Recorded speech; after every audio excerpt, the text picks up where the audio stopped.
Welcome back to Luxury Cruising. I'm your host, Crystal Sodaitis, and I'm really excited to have Bradley here, who is going to be our inaugural episode about Crystal Cruises. I'm really excited. I loved this cruise line before the pandemic. I was really sad when there was a thought for a minute that they would not survive and come back. But luckily, we got a couple of ships, maybe two or three ships now, with some more in the works. But I'm sure we'll get into all of that on the podcast. Bradley, please tell the audience anything you want them to know about you. Thank you very much for having me, first of all. Well, my name's Bradley. I've been cruising since the young age of 4. I don't want to give away my age, but that's a good few years now. I'm now 31. I've done nearly 60 cruises in total, ranging from a couple of nights up to 26 nights, 27 nights, where we do a round trip Caribbean. I've been on pretty much every cruise line there is, still quite a few left to go on. But like most of us and most of you, I have that passion and that flair for cruising and everything cruise. So that's pretty much all there is to say. I just love talking about everything cruise related. Awesome. Well, that's why we're here, because we all love to hear and talk about cruising, especially luxury cruising. Absolutely. So tell us what made you decide to go on Crystal? Well, first and foremost, I think everybody will agree that cruising throughout the ages has changed a lot, Since the early days that I started cruising, obviously, there wasn't that many mega ships, should we say, those ships that carry 4, 5, 6, 7,000 people. It was the smaller ships. My first ship was actually Grand Princess. Went into Fort Lauderdale. We flew out from where we are here in the UK. And she was the biggest ship in the world at the time. And that's what started off our flair and our love of cruising. Over the years, I've sort of seen a decline in my love for the bigger ships, should we say, those ships that are just like floating cities. It sort of then branched us out into looking for a different route. We didn't really know a lot about luxury cruising, should we say. That's at the sort of the 6-star group of cruises until we started really listening to people, watching different podcasts, going on different social media platforms, and seeing that market is out there.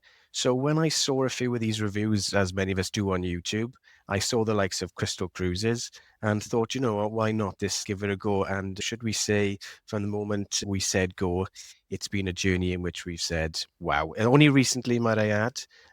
But yeah, it was that sort of dragging towards wanting to go back to an era where cruising was all sort of the place to be. It was the opulence, the luxury, stepping on board into a world of just wow. So yeah, that's why we chose to go down the finer route, should we say, look at the 6-star. Of course, pricing is a bit different, but it's just a matter of saving a bit more and seeing if we can squeeze one or two in. So yeah, we've certainly looked into it a lot, and now we've branched into it over the last year and a half to 2 years. Awesome. Well, I love what you said too. And I think that that's a valid point. It's like you might cruise less often, but at a higher level than cruising maybe 10 times a year, but in an inside stateroom on a mega ship with, 5, 6,000 people. And that's really valid, right? I know that for me, for my family at this point, we're definitely at the cruise more often in a more budget friendly way. But once maybe I'm an empty nester, kids are out of the house, I might choose a different route. Yeah, absolutely. With us, it was very much, of course, me being older now, I'm paying for my old cruises, because now I'm over the age of 18 and I'm working, got my own sort of income, stuff like that. You tend to think, oh gosh, the bank of mum and dad, should we say, or as we say down here, our grandparents, nanny and grumpy, that's no longer exists. So it was a case of, right, so we going to keep on the mainstream of, the main lines, sort of being in the UK, it was primarily P&O. But as we've got older and sort of gone our own way, should we say, and have our own sort of incomes, and we value it more, knowing that what we had when we were children, that we were cruising all the time, because my parents are business owners, same as my grandparents, and we were limited to when we could go away, but certainly weren't limited in the vast amount of holidays that we had and travel. The word very lucky, we'll be honest with that. And when you come then to that life where you become an adult and you learn how much things are, it goes into sort of an understanding of the value of a holiday in itself. As you rightly said, when you're younger, young kids, young family, it's all about budget, right? How many holidays can we get on? Can we even get on holidays? What ship goes where? Is that the best price? Let's get on and let's have a good time. When you start then seeing, right, okay, money isn't an issue, but our budget is stretching a bit more now. It might just be mum and dad, or it might be myself with a friend or whoever. We can afford this little bit more. But this sort of luxury, this sort of price bracket gets us into a different level of luxury in which we're going to have this much more or that much more of a better service. Every service is excellent on every ship that I've experienced. However, when you get into that market, you expect to pay a little bit more or quite a lot more in Absolutely. some aspects because you are wanting and know you are going to get, fingers crossed, that absolute epic service, as I would say. Absolutely. Um, so which crystal ship were you on and why did you choose it? So we went on Crystal Serenity. She was absolutely gorgeous, absolutely amazing. I believe she was built back in 2003, so she's not a new ship by any means. However, the Crystal brand, the Crystal line, have kept her in, well, I can't even put into words how absolutely first class she is. From the moment you see her, she's got that older ship feel, number one, because she's a smaller ship. But when you step on board, you could honestly feel as if you were stepping on a brand new ship from a bygone era, should we say. However, that majestic cruise feel that you know you're on a ship, but you do feel that you're in sort of a six-star hotel. I'm not going to say it's because it does have some sort of aspects, but it has that opulence, that just feel of old regal cruising life, a bygone Yeah. era, as I said before. Yeah. Uh, I'm just picturing like a mini Titanic. Or oh, maybe these days the Titanic is not considered a big ship, so maybe it is the size of Titanic. that's such a valid point. Obviously, we've seen through pictures and videos or whatever else of the Titanic, but it is that, when you see sort of, is it Kate or whatever it was, walking up the gangplank, as I'd say, and she's just looking at the ship and thinking, wow. And that's what it was. We arrived. Why did we pick this particular one? It was a short sailing and it was within our budget again, because we were just creeping into the six-star market. It was a cruise that ticked all the boxes. It was a cruise that fitted the budget, fitted the time frame for work, and it was something that if we don't do it now, we're not going to be able to do it. So we took that, sort of bit that bullet, should we say, and went. And from the moment we booked it, the moment we got off, it was just everything about it was just amazing. The service itself, even before you got on the ship, having the old luggage labels. We never get that anymore. It's all online. They would send you the luggage labels to put in your bag. Different cruise lines are different, but that, Yeah. should we say, little touches were just effortless. There was no rush and check-in. They sent you like what, like a leather luggage tag? No, it's, with Princess and P&O, and I don't know if it's different in the States. When we book a cruise here, you go onto your cruise personalizer, you check in, and they give you sort of things to print out, the luggage labels that you stick on your bag.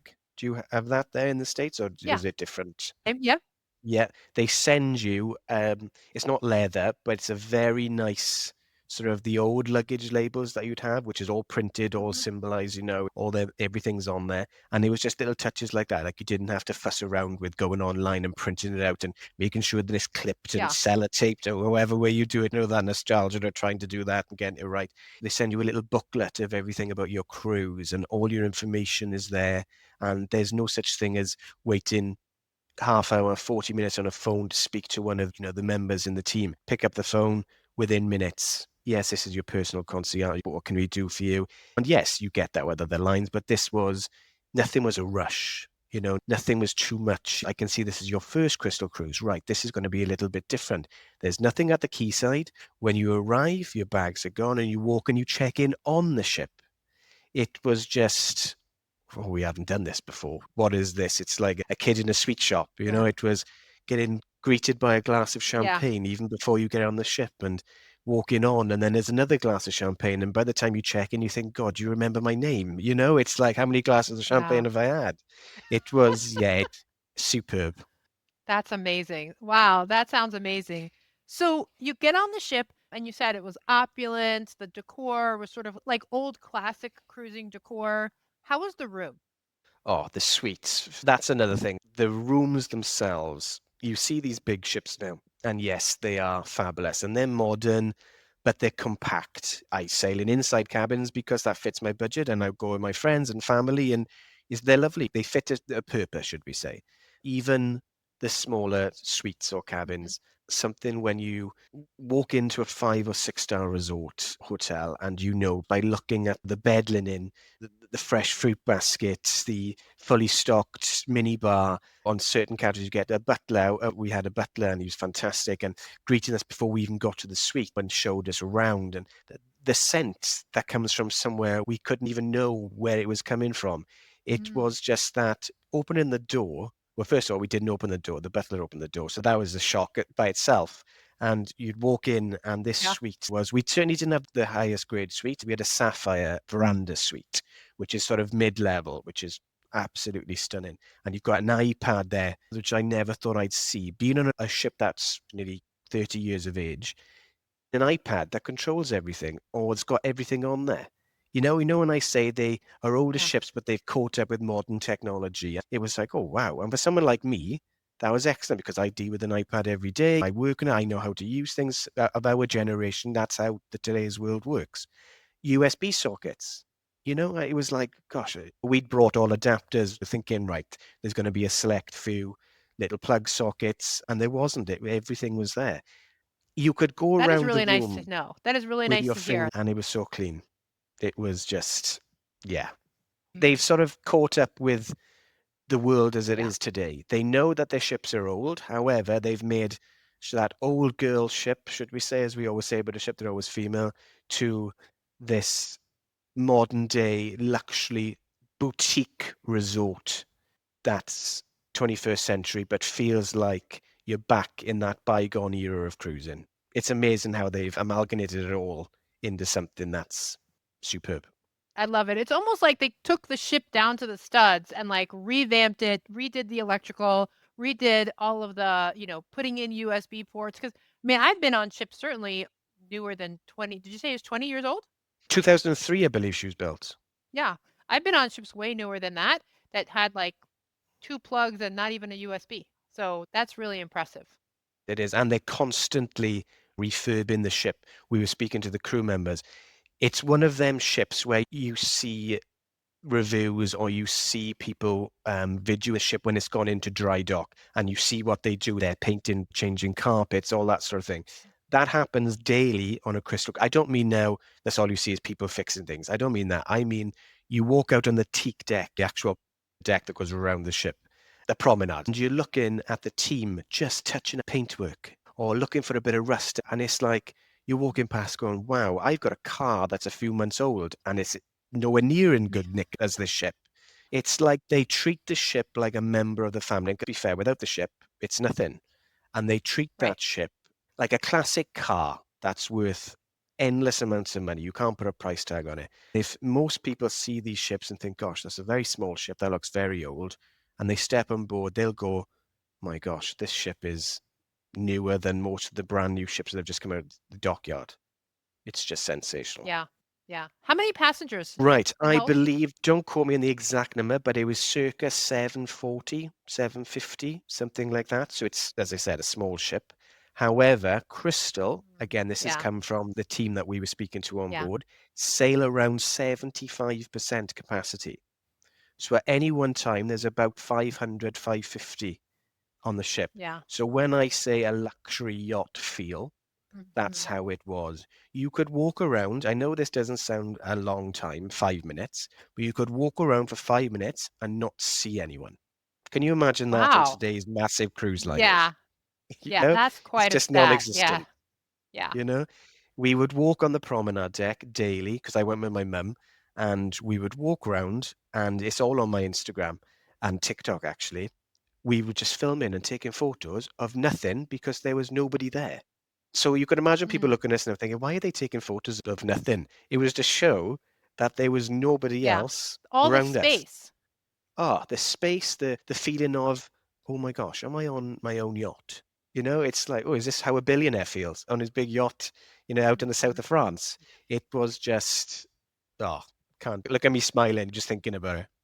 Yeah. Oh, that sounds amazing. So, tell us, you had a butler, that opening the door for you. What other things did the butler do for you? What was that like? There's an array of things that they do. You actually get a list and they will tell you what they will do for you and what, well, not what they won't do for you because they will do pretty much anything.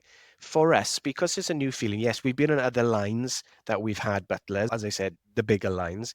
This is a lot more of a personal service because you get the butler for pretty much anything and everything. You see him or her all the time.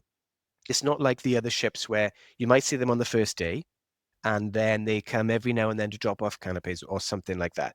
They will do it. They'll unpack for you, they'll pack for you, they'll take you down to dinner, they'll come and set up an in-suite meal. They will go through your show excursions, your restaurant bookings, anything and everything. They'll escort you around the ship. Whatever you want to a degree, they will do for you. But they're not over attentive, should we say. They don't make you feel uncomfortable Yeah. because you know what it's like sometimes, especially being on a ship. Your room is small enough as it is. The more people are in there, the more cramped and crowded it is. And especially for us, especially me and my mum when we go away, we love having the service, but we also like to be left alone. Not to a point where we don't want to Yeah. speak to people. That sounds awful. But sometimes you get a bit, for someone like this who doesn't, not so much used to the butlers, it's like, oh gosh, right, okay, don't know how to act, what to say. They make you feel at ease. It's a friend, family. On my Instagram, the first day I took photos and my mum and the butler hugging each other, because they've gauged what they like. Of course, not everybody's like that. I totally understand. Some people Yeah. like a degree of Yeah. decorum where, right, there's my butler does this and that's it. And then others are like, come on in, let's have a chat. Tell us about Crystal. Tell us what do we need to do?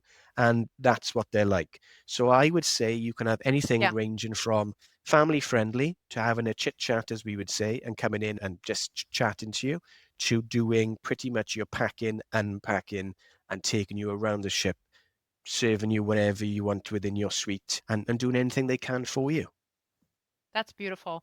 I love that. And yeah, I mean, like that's the mark of like a, real service professional is that they can already just start to gauge like what's your comfort level, right? Like sometimes I find like sometimes the stage attendants are almost a little too attentive and they want to chat with you and you're like, dude, I need to get on with my cruise. Like I'm not spending 10 minutes chatting with you. And then Yeah, other times they're never around.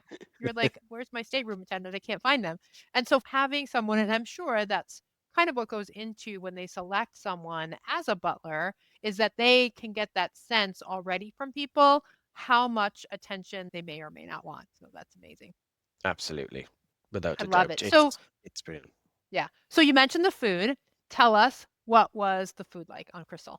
First and foremost, let me just get this over and done with. And I will tell you this.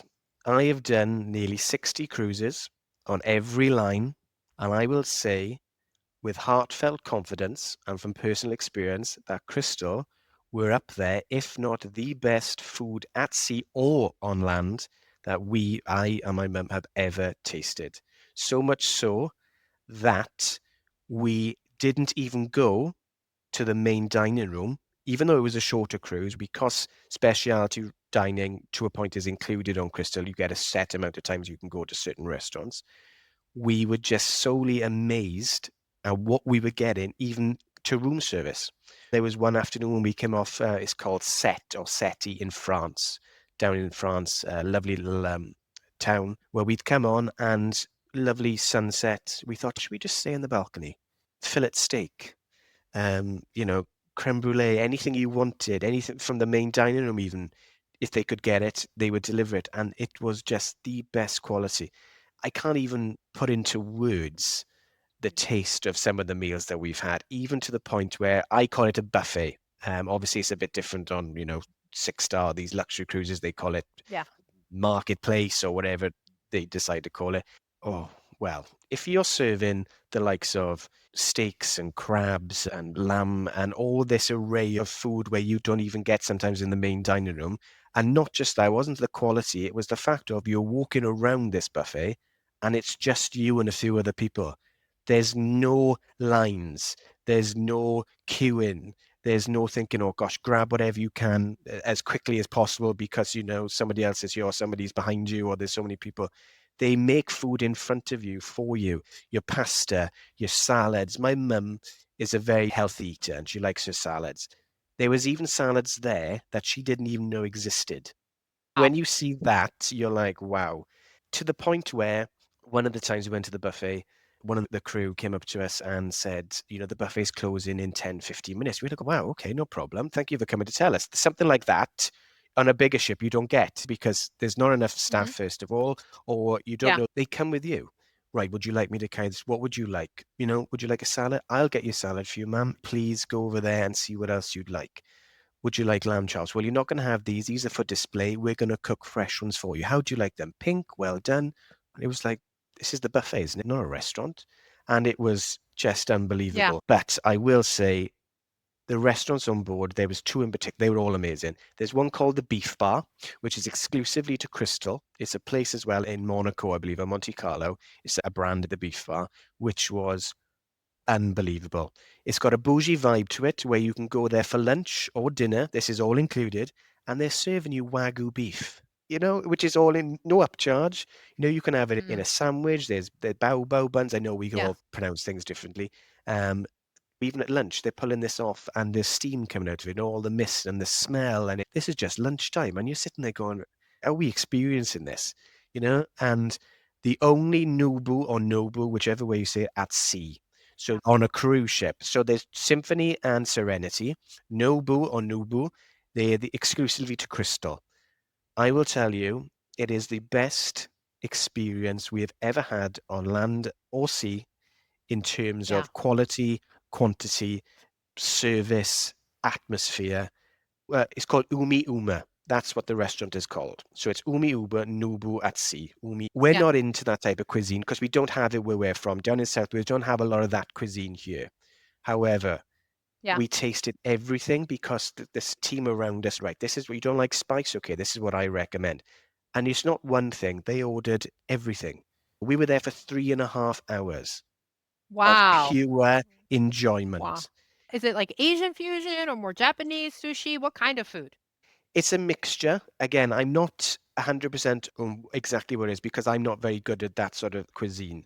However, it was very much of Hmm. sort of the lobster rolls, the sort of sushi aspect of it, Hmm. everything that you get in the Nobu. We don't have that here, so I've never experienced it. Yeah. What it was all that sort of culinary experience of that cuisine, all sort of put into one and done his way, Chef Nobu, and his team on board were culinary. There's one particular lobster tempura that I'd have. Oh my gosh, I've never tasted anything like it. And the Wagyu beef steak, I could use my glasses here and cut into it. That is what it was like. You could use a spoon. Wow. It Yeah. was unbelievable. So if that doesn't tell you how good the food is, then I don't know who would describe it better. That sounds amazing. So, anything else about the food that really stood out? I mean, I don't know what else you can say after cutting through Wagyu with glasses, but Do you anything know? else? Yeah, there's one thing I would say, and it's this. When you go on a cruise or a holiday, after a day or two, you understand the food sort of level, where it is, what they offer, and what to expect. Crystal is one of the only lines that I have gone on where every day I was constantly surprised by what I was eating or what I was looking at menu wise. Because it's that type of every bite, I never explained things like this, was like a gastronomic experience in itself. Because I never tasted things like it because I've never experienced it. But then I'm thinking, gosh, is this what I'm going to get used to over the next couple of nights or a week or so? And then the next day, I'm looking at a menu and so, well, that was different to yesterday. They've put a special on, or okay, I didn't try that yesterday. Is that going to be better than this? Don't get me wrong. There's obviously things you're not going to like because everybody's different, and that's the best thing about your palate. You can be me, and you could be Yeah. completely different in what we like. But just because you don't like something doesn't mean that I'm not going to like it. So me and my mum always try different things. It's not because it was bad. It's just because I don't Yeah. like it. I will 100% tell you that I don't think there was anything on this cruise that I didn't like. Even things that I don't like having at home, I would try because they were done by professionals and done in a different way in which I was like, is this really cucumber? I know that sounds so random, but I don't like cucumber. But it was done in a way by these chefs where I was like, oh my gosh, can This I is have some actually more? good. You know. It was the fact of always being surprised by the sheer quality and experience you had with the food. It's like an art. I'm one of these where I like a quantity of food. These days, I do believe this is my own experience that you look at the food with first on you, that you look or you taste with your eyes half the time, or whatever the saying is. I'm one of these where if I'm not satisfied because I don't have enough of the food, I know that sounds like a bit of a gluttonous, but it's not. You do get these days very small portions, don't you? With certain, restaurants or cruise lines.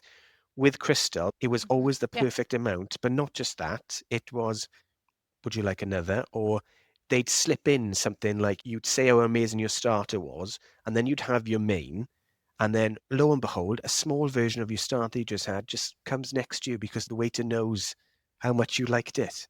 And it might have Wow. only been two mouthfuls, right? But it was just the thought and your brain triggering going, oh yeah, I can do another two mouthfuls. I put on a stone already, but still I'll have Yeah. another two mouthfuls. And it was just, Yeah. yeah, like that's the best I can explain it. That's amazing. So let's shift to the excursions. Did you go on any crystal specific excursions? And, what was that like? Yeah, we did two excursions, only because they went to specific places that we wanted to go that weren't offered via tour or get your guide or anything like that for different excursions. Um, these were included because with our deal we had, like every cruise is different, onboard credit or cruise experience credit or cruise trip credit, whatever it is. We had some credit to use. And it was just effortless. You get your tickets like on every other cruise, but it's not. Your butler would see you the day before or the morning of, a gentle reminder, a gentle note, Mr. Diamond Jones, don't forget your tour tomorrow at 9 a.m. If you'd like me to take you down to the lounge to meet, please let me know. It was often but subtle were the reminders. Hmm. And because it was such a small ship, you'd walk past sort of the guest experiences, tours, whatever it was. They'd know you by name. Oh, Mr. Diamond Jones, remember now tomorrow? Can't wait to see you. We're going to this chapel, or we're going to see this vineyard, or whatever it is you were going. Would I say that the quality of the tours were the best I've ever had? Yes, but they didn't differ much to other tours, experience that I've had with other cruises, because you find that all Hmm. tours are the same from many different lines because they go into the same place. Would I say it was a lot more exclusive? Yes, because again, it's a smaller ship, smaller groups within the tours, so it was a lot more of a friendly feel. There wasn't a mass group. So if I was to say one thing, yes, the massive difference was, no pun intended, the massive group wasn't there. It was a much more condensed, exclusive feel to it. And the tour guides were exceptional. Because the Yeah. places we went were quite small anyway, I'm sure that other cruise lines who go there would have the same guides, but it was a lot more personal. Everything was done at a much slower pace. The sort of the transport as well. You'd have like exclusive Mercedes Sprinter vans or whatever you call them. Is a lot more of a luxury Hmm. feel to it. Yeah. Woo, that sounds fantastic. How did they like keep you entertained in the evenings or maybe during the day? I don't know if you had a sea day. You can tell by my face. I had no expectations of entertainment on board because my sort of brain worked as I come from the bigger ships. We call it the razzmatazz, the American entertainment, because you are fantastic at entertainment. Theatre, Broadway shows, everything like that comes from sort of where you are. Every model of entertainment comes from an American aspect of such, from what we've seen. Of course, being on a British line like P&O, yes, the entertainment is tailored for British guests. However, it's still got that big band sort of, theatre performance in the big theatres. So we were thinking, right, is this going to be now too subdued for us? Is it going to Hmm. be pianists on for the next week that, we're not going to enjoy because it's very repetitive? I will happily tell you that I couldn't have been more Yeah. wrong. The vast array of entertainment from pianists, singers, uh, comedians, even a small theatre production on this small ship. They were Yeah. exceptional. And there was this one, I'm trying to think, it was the house band. People who listen to this, who go on Crystal, will correct me. It was the house band that did this particular um, evening in the Starlight Club, I think it was called, the Starlight Lounge. Again, like the food comment, it was the best entertainment I have ever seen. It's on my Instagram. It is Wow. unbelievable. There was musician after musician after musician, but all of them danced, not sang, but got with it. It was this saxophonist, whichever way you say it, Hmm. was unreal. There was a dancer, the violinist, the pianist. Everybody would get up and they would get in the crowd, thinking something you wouldn't expect with a luxury line. As I said, very subdued, or the rhetoric of it is you go on something that's ultra exclusive like that and you'd be a very sort of tame, relaxed sort of atmosphere. This was, no, you Stuffy. get up and go. Yeah, stuffy, quite hoity-toity, should we say, as we say down here. Yeah. Gosh, are we allowed to dance? Are we allowed to jump up and Yeah. have a jive? Something like that. But wow, were we wrong? And the best thing is, you see this band, the house band, who were, again, unreal. You'd go in then to the Avenue Saloon, which is literally what it says, like a saloon bar, with this gorgeous oak sort of bar area where you can sit. You're sitting there and you're having caviar and lobster little bites, pizzas. This is now at 10, 11 o'clock at night, okay? Watching your Yeah. cocktail being made whilst watching a singer, a busker, should we say, who was telling jokes at the same time. This bar fits about 30 people, and there was like 50 in there, right? The atmosphere was unreal. And then they'd say, oh, don't forget the nightclub's open at 11:30. And you're like, nightclub? So you'd go from there to the nightclub, which is literally a nightclub, and everyone is there, which just blew my whole sort of thoughts, ultra luxury aspect of, you think, oh, no, nobody's going to party on here. And we're not big party animals, right? And so get that out of the window. That's not what we do. We do like a jive, we like a party, we like a dance, but we're not, up until 2, 3 o'clock in the morning because the drink package is still going. That's not who we are. And nothing wrong with those who want to. I totally get you on holidays. You do you, as I say. You do what you want. But Right. this was just unbelievable, like nothing I've ever experienced. And to come from a company like this, who are that ultra luxury brand, Yeah. it was non-stop. It was Not unbelievable. This was expected. not expected, but gladly received. Yes, that sounds fantastic. Oh, I love it. I love it. So, Bradley, let's step away from this cruise and ask a couple of questions I ask everyone. The first is, how do you define luxury? How do I define luxury? I think, as I sort of touched on earlier on, it's the aspect of stepping on board somewhere where all your expectations have been blown away to a point. It's somewhere where you instantly feel at ease, but are constantly being surprised by a level of service that you knew you were going to expect, but also exceeds that. It's the finer things, such as going to ask for a drink, which is, you could say vodka and lemonade or gin and lemonade. And the brands that they use are not brands you even heard of because they're at such a luxury level that you wouldn't even have back Mhm. home. It's like, wow.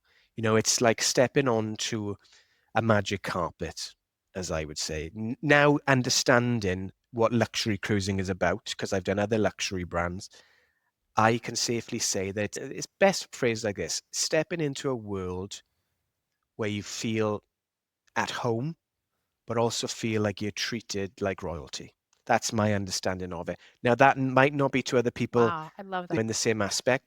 I want to feel as if I'm at home, but also experiencing things that I don't get to experience back home because we don't have that sort of luxury here. Love it. It's like unboxing, a present at Christmas. You've got that fun and excitement for a while, and then you're left with wanting more. So that's my understanding of luxury. Everybody's different, I know, but yeah, that's my little spin on it. I love that. Did this crystal experience meet that expectation for you? No, it completely blew it away. No, this was the level, because you've got to think now as well. Someone like me, even though I've done nearly 60 cruises, and yes, I've got to the age of 31 now, which I feel old, I never heard of Crystal because Crystal wasn't a brand that even came into my family's remit because it was completely out of our league.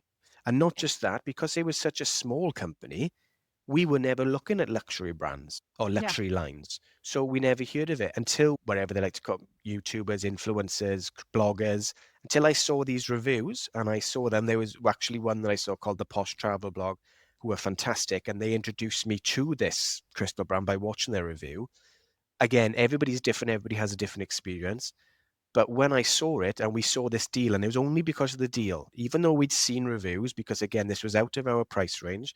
However, this is where I sound like a hypocrite. It was out of our price range, but because now I've experienced it, as we said earlier, I'm now in a position where I can go, I can't afford that. I'm not going to go on as many cruises or holidays this year because I really want that ultra luxury holiday, cruise, which vacation, whichever way you want to put it, because that's my epitome of what I want to do and where I want to go and how I want to be treated and how I want to feel coming off that holiday. You go on every holiday wanting to stay, or hopefully you do. Everybody has a bad experience, I know. But Crystal do it in such a way Yeah. that they actually have this phrase, you've been crystallized. Hmm. Yeah. That's their phrase. And I can happily tell you that both me and mum, and now my dad, who's going to go on in June next year, because we booked them on a lovely anniversary cruise for 2 weeks back on Serenity, he's going to understand what it's like to be crystallized because I don't know anybody that's come off that ship yet. Everybody might have a different experience who hasn't been crystallized to a point. So, yeah, it's blown every Love it. expectation. I love that. I'm so glad. And hopefully, after hearing this, other people will be introduced to Crystal and all of its amazingness and be inspired to check it out as well. Do you have a dream cruise? Do I have a dream cruise? That's the question. The answer to it is yes, Eh, multiple. I've gone multiple. I haven't done Alaska or Canada yet. So the Rockies, I want to do a land-based and cruise-based. I want to go to mhm. San Francisco. I want to do the Northern Lights. I've done Norway and I've done the Baltic and everything around there, but I haven't gone as far as Alta and up the top, where you see the Northern Lights and everything like that. Um, I want to do, there's certain cruises that do sort of the Amazon and Rio de Janeiro and all down in South America, all around there. Buenos Aires, the Falkland Islands. The list goes on. Again, you'd think doing 60 cruises, you've done them all. But of course, Yeah. cruises were everywhere around that. To think I've done all these cruises, all these holidays, and I've only experienced something like 21% of the world. Wow. And they're always expanding where it's possible to go on cruises. I think one of the river cruise lines, I'm not sure, somebody can write in, put in the comments which one, just opened up itineraries in Colombia, a river in the country of Colombia. I'm like, wow, put It, that it on my it's list. mind-boggling, isn't it? That places where you never thought, because as you rightly touched on there, river cruising, something I've never wanted to do until I've got older, where I've experienced people who are a little bit older than me going on it because it's luxury, and they go to all these places where these cruise ships can't go, and it's simply amazing. But touching on that small ship again, there, Yeah. the luxury feel. Crystal, because they're smaller, get into certain ports and destinations Hmm. because they are smaller ships. And that's what I've noticed a lot of their itineraries. Fantastic. And For they sure. always get the best berths, when they dock in and they berth up, they're always close. So, yeah, it's back to what you said. There's too many to list. There's too many dream cruises, but the bank balance Yeah. won't take me just as yet. Yeah. So what's next? Like, do you have any luxurious cruise or any cruises, luxurious or otherwise, planned right Yes, now? I've just come off Explorer Journeys, which has resulted in booking another two Explorer Journeys. So we're going in March next year, and you're not going to believe this, we're going in 2028. That's how far my calendar goes. So we're going in March 2028 all the way out to Jordan and Petra and Alexandria. So we're doing all that sector. So that's another bucket list. We've also got Azamara next April for 2 weeks, which I haven't tried. So as you can see, Crystal has kicked off that 6-star bracket for us. So now we're going Crystal, Mhm. Explorer, Azamara, and there is one Silver Sea cruise that I'm looking at. However, it's out of my price range at the moment. So I'm still Yeah. guided by price, like many of us are. Yeah. Um, but after experiencing Crystal, it's put in a little, should we say, floating thought in my mind going, does it get any better than this? And so far, Explorer were amazing, fantastic, superb, going back on them. Mm. However, Crystal still pipped them to the top. Yeah. I love that. Well, Bradley, this has been so much fun. Thank you so much. I found you on TikTok. Sounds like you also are pretty active on Instagram. If other people want to follow you, watch the videos from Crystal, explore, or any others, how can they find you? Yeah, so as you said, on TikTok, I'm quite new to the social media aspect of it. It was only because friends and family and people who we've met on cruises have said to me, look, you need to get into this. You need to go on social media, share your experiences. So I have. YouTube, again, Explore with Bradley. You'll find me. I've got about 5,000 followers, quite low, but I'm getting there. My reviews, as I said, open and honest. I do my own editing, not very good. People can have a laugh, but it's open and raw, authentic content. Again, Instagram, Explore with Bradley. You'll see me on there. Just my pictures, funny little lines underneath of the experiences. And again, as you said, on TikTok, Explore with Bradley. And you'll see my face or my mum's. And there we are. Give us a follow, give me a message. I'll answer everything I can. And it's just us. It's amazing. Well, thank you so much. I hope you will come back to tell us about all of your upcoming luxurious experiences. And to the listeners, thank you for being here as always. Until next time, I wish you safe and luxurious cruising.